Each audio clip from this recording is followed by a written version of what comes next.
Lisa stands in the corner store, one hand on a 4-pack of toilet paper, the other holding her phone. Calculator app open, trying to figure out if she can afford to wipe this week. 10 miles away, Marcus is loading a 48-pack into the back of his Lexus. He didn't think about the price. He doesn't have to. Same brand, same city. Lisa pays $2.50 a roll, Marcus pays 40 cents. This is not a sale Marcus caught. There is no coupon. This is just the price, for him. And the toilet paper is almost the smallest part of this story. Almost. America doesn't have one economy. It has two. Running side by side, invisible to each other. And the price gap between them isn't 10 or 20%. We're talking 200 to 600% on the exact same goods. Lisa is a home health aide. She makes $34,000 a year. She takes 2 buses to work. She shops where the buses stop. Marcus runs a mid-sized logistics company. He makes good money. But the thing that separates him from Lisa isn't just the salary. It's the infrastructure around the salary. By the end of a single week, the gap between how much they spent on identical things will shock you. Let's follow them. Monday morning, both need groceries. Lisa hits the convenience store 2 blocks from her apartment. Quick stop before the first bus. A box of cereal, $6.49.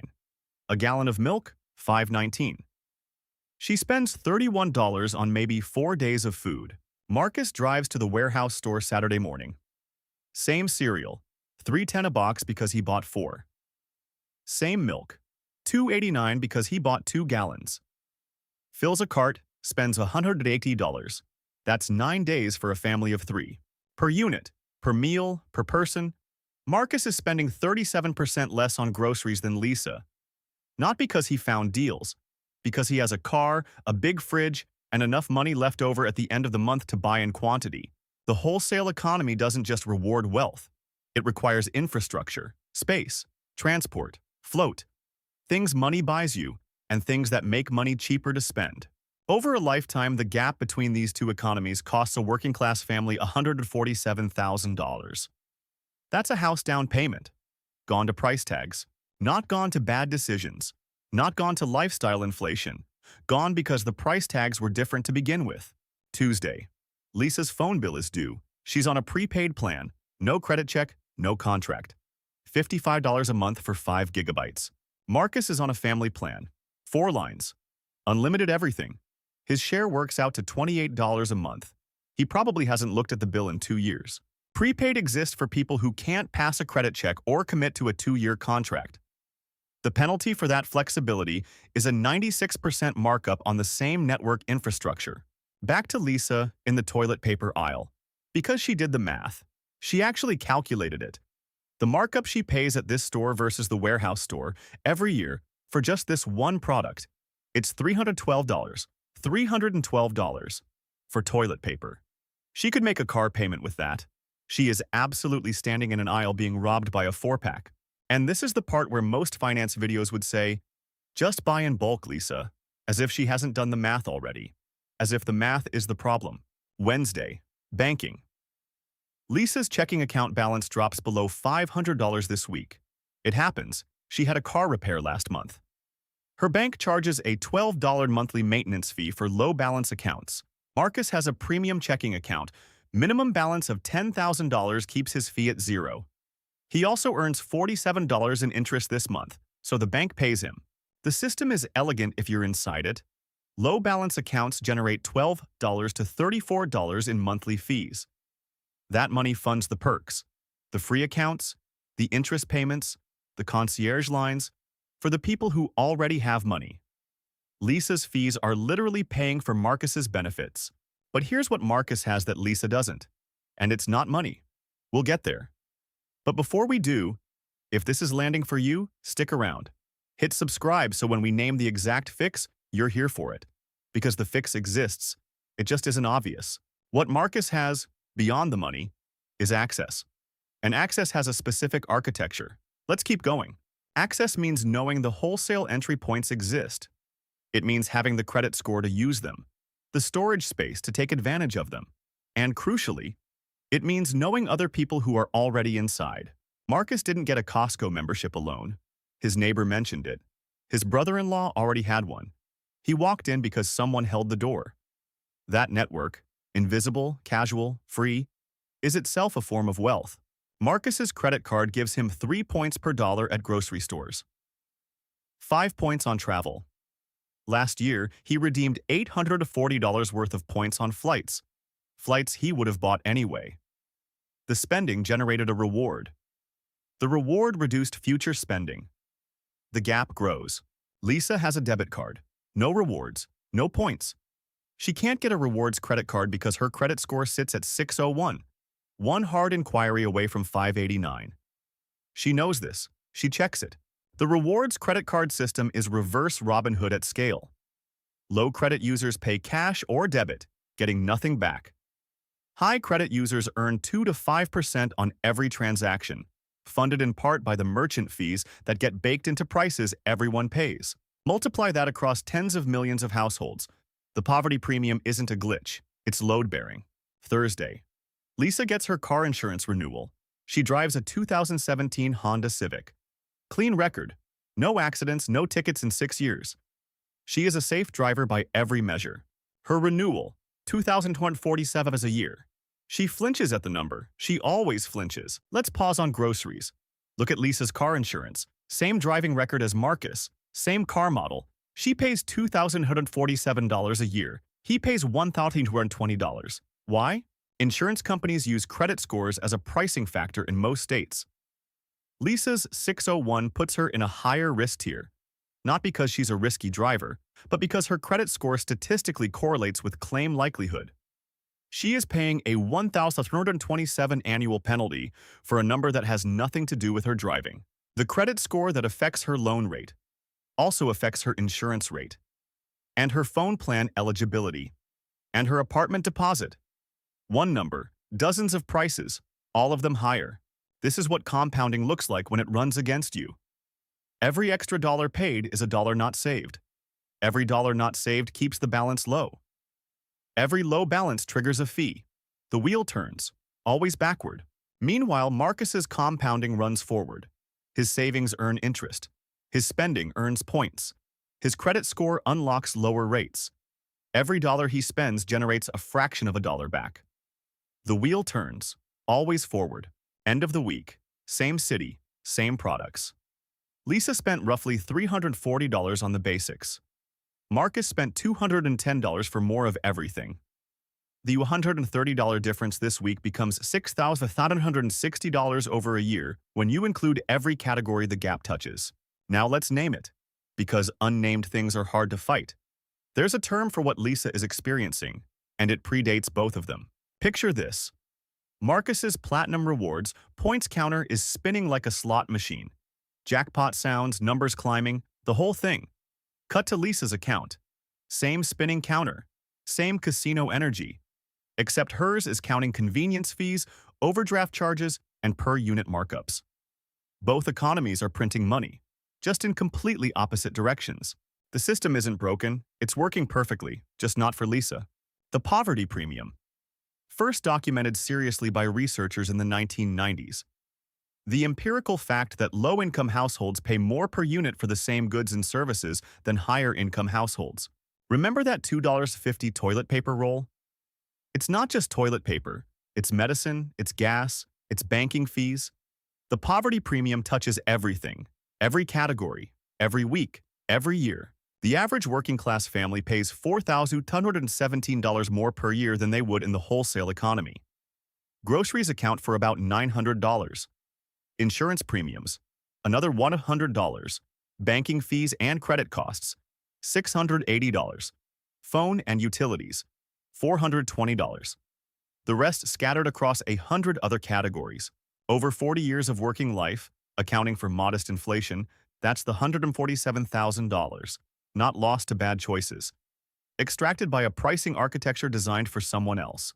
And here's the thing about designed systems. They have entry points, even ones designed to exclude. The wholesale economy has seams, places where you can get a hand in without the full membership dues. That's where this gets interesting. Location is doing a lot of work here that we haven't named. Lisa's neighborhood has 3 corner stores and a check cashing place. The nearest full grocery store is 4.3 miles away. No direct bus route. Food deserts aren't accidental. They're the physical manifestation of the poverty premium. When the cheap options don't exist in your geography, your only choice is the expensive option. The premium is locked in by zip code, and there's a cost that never shows up in the numbers. The cognitive load of this. Lisa is running a constant mental calculation. Every purchase, every bill, every renewal. That math takes energy. Energy that Marcus spends on other things. Researchers call it scarcity tax. The mental bandwidth consumed by financial stress impairs decision-making the same way missing a full night of sleep does. The system charges you money and cognition, both at once. Marcus, for the record, is not a bad person.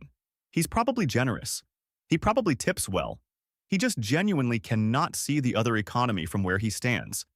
It's invisible to him the same way his advantages are invisible to him. The enemy here isn't Marcus. It's not even the corner store owner who's also paying high wholesale prices on small orders. The mechanism is the system, and systems can be navigated even when they can't be immediately dismantled.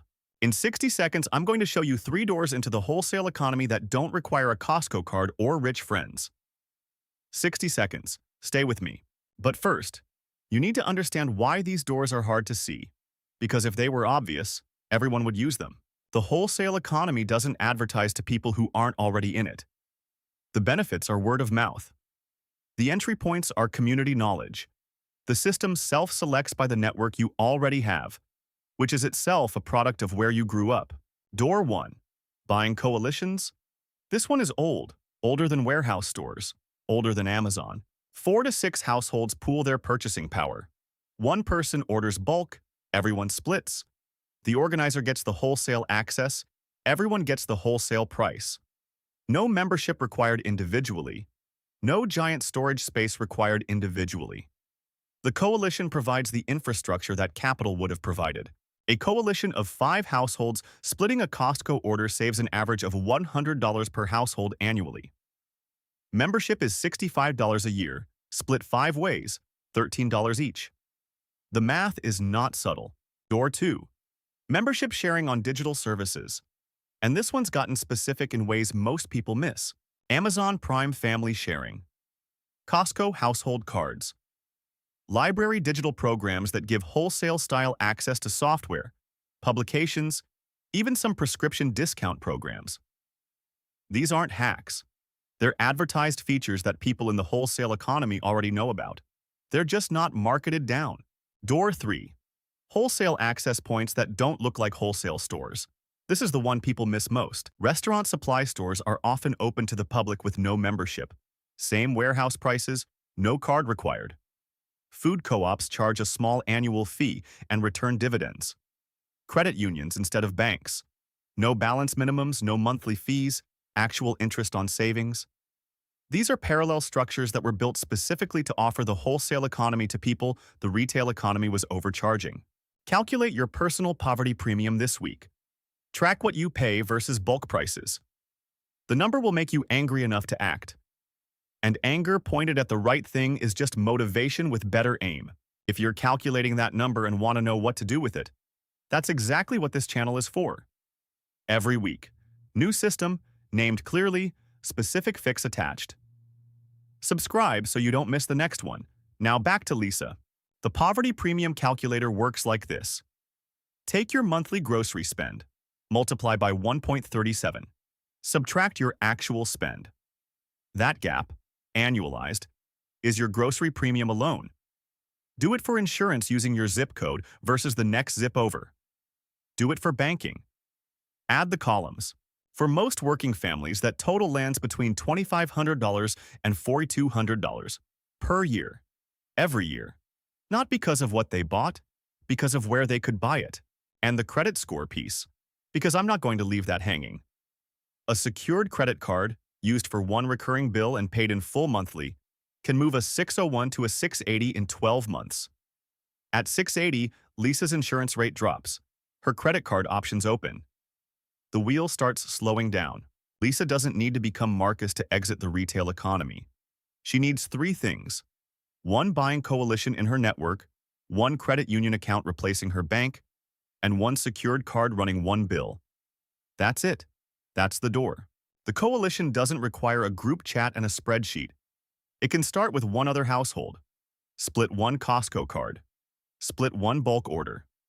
The infrastructure required is a conversation, one conversation, with someone you already trust. Now, and I want to be clear about this, none of this fixes the underlying system. Lisa shouldn't have to build a coalition to pay the same price Marcus pays automatically. That's true, and it's worth being angry about. And while that's true, these are the doors that exist right now. 3 states have already banned credit scores from insurance pricing: California, Massachusetts, Michigan. In those states, Lisa's car insurance closes most of the gap with Marcus's automatically. Policy matters. Knowing which policies matter also matters. Credit unions are the single fastest fix most people can make tomorrow. No minimum balance fees. Interest on savings accounts. Equivalent or better debit functionality. The only thing missing is the same bank logo on the ATM. Everything else is better. Here's what happens when the wheel starts turning forward instead of backward. The $680 saved on banking fees goes to the emergency fund. The emergency fund means the next car repair doesn't require a high-interest loan. The loan not taken keeps the balance higher. The higher balance removes the fee. Each win funds the next one. Lisa, in the toilet paper aisle, calculator app open, she already knows the system is charging her extra. She calculated it. She named it before I did. She just needed the doors. Same brand, same city. The $2.10 difference per roll isn't a sale she missed. It's a system she wasn't invited into. And systems have side doors, even when they don't advertise them. The biggest wealth transfer in America isn't taxes. It's not inflation. It's the price tag, applied differently to the same product based on what side of the access line you stand on. That's the poverty premium. Now you've named it.